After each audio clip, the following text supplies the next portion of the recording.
Hello, I'm Ari and welcome to the second episode of Good News Tonight, the only news channel that won't make you want to curl up with anxiety. And now we are going to head to the land of pharaohs.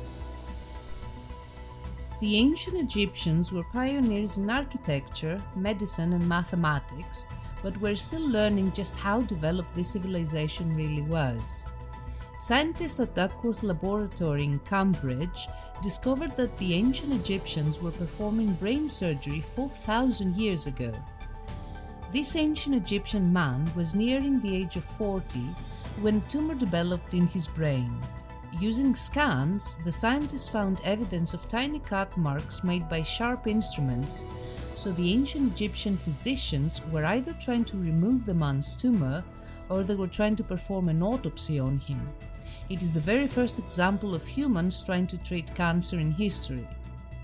Ancient Egyptian physicians were highly sophisticated, as several medical documents and dictionaries have survived on papyrus. These physicians were well aware of cancer, and it was sort of a frontier science for them. Removing the tumor from this poor man's brain would have been crucial for improving their understanding of the disease. However, while this is the first ever example of cancer being treated, the first evidence of cranial surgery was dated back to the Neolithic period over 6,500 years ago. Let's head back in time to the Indonesian island of Sulawesi, where the world's oldest representational artwork has been discovered. Until 10 years ago, the only evidence of ancient cave art was discovered in places such as Spain and southern France. This led some people to believe that there was some kind of caveman renaissance of creativity, where art and science began in Europe. The first evidence of art with geometric patterns dates back more than 75,000 years ago and was discovered in South Africa. This might be the oldest art in the world, but it's not representational art. Then these hand paintings were found in South Sulawesi and were dated back 39,000 years ago and were considered to be some of the oldest paintings in the world. However, the world's oldest narrative art piece has now been discovered in another cave in South Sulawesi. It's at least 51,200 years old, and it depicts a wild pig and 3 humans. The characters seem to be hunting the pig, or at least controlling it with a stick. So there you have it, the oldest story ever discovered: men hunting pigs with a stick. Stomping on, in an amazing but rather unsurprising study, it turns out that the elephants are the only creatures other than humans to name each other. Elephants are truly astonishing animals. They are known to grieve one another and have been found to even bury other elephants. They raise children collectively and can communicate over long distances using low-frequency vocalizations. We're only just scratching the surface when it comes to understanding the intelligence of these big-brained creatures.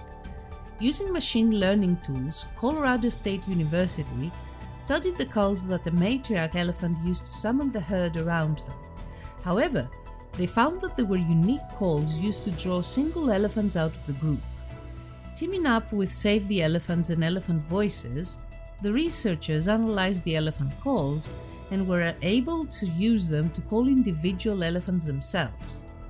Just like humans, elephants were likely pressured by complex social structures to develop their own form of communication and interaction. The researchers believe that the elephants may also have the capacity to label or describe things with their calls. This would suggest that they are able to have entire conversations between them. If humans are able to better understand these elephant calls, we could be able to communicate with them in a way that would allow humans and elephants to live in harmony. As adorable as elephants are, they can be difficult to live alongside. If people could warn them to stay away, then hopefully fewer elephants would be attacked by people and vice versa. Back in April, scientists were almost certain that they had managed to have a full conversation with a humpback whale. So elephants aren't the only species out there that we could potentially communicate with. Humanity might be on the verge of entering an age where we can communicate with the animals that share our planet. Now we are going to retrieve some news about the man's best friend, the doggo. 2 dogs were trained to detect post-traumatic stress by smelling the breath of a survivor with 90% accuracy. This will make PTSD support dogs far more effective. PTSD can lead to nightmares, severe anxiety, and many more harrowing symptoms that trouble survivors long after the initial terrifying event that caused it. Our furry little friends are already capable of detecting the early signs of seizures, but now they may also be able to sniff out an oncoming PTSD flashback before it even happens. In the study, 2 dogs were taught to recognize the scent of trauma reactions on human breath. The dogs were a German Shepherd Belgian male noise mix named Callie and a Golden Retriever named Ivy. Apparently, out of 25 dogs, these were the only ones motivated enough to complete the difficult training process. My partner once had a Golden Retriever and the only thing that motivated him was food and ice cream. The dogs are trained to then interrupt the episode to prevent it from escalating or to warn others to intervene. Ivy and Callie found this work very motivating and enjoyed many delicious treats throughout the study.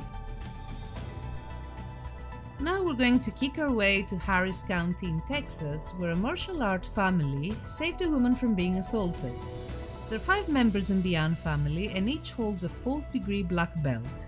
If the criminal had known that, he might not have chosen to break the law so close to their taekwondo dojo. The Ann family heard screams, but at first thought it was simply playful banter. However, then they heard a piercing scream that could only mean something was terribly wrong, and the family sprung into action. The family discovered the criminal attempting to assault a woman at a nearby business. Without hesitating, the Ann family pulled the victim away from her attacker, but then the criminal turned his aggression towards them. Big mistake.